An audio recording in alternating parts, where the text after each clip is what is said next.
ॐ नमस्ते अस्तु भगवन् विश्वेश्वराय महादेवाय त्र्यम्बकाय त्रिपुरान्तकाय त्रिकालाग्निकालाय कालाग्निरुद्राय नीलकण्ठाय मृत्युञ्जयाय सर्वेश्वराय सदाशिवाय श्रीमन्महादेवाय नमः।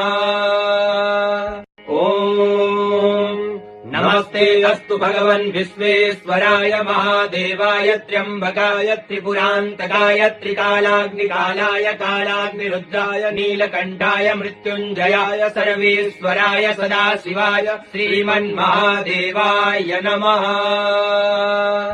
ॐ नमस्ते अस्तु भगवन् विश्वेश्वराय महादेवाय त्र्यम्बकाय त्रिपुरान्तकाय त्रिकालाग्निकालाय कालाग्निरुद्राय नीलकण्ठाय मृत्युञ्जयाय सर्वेश्वराय सदाशिवाय श्रीमन्महादेवाय नमः।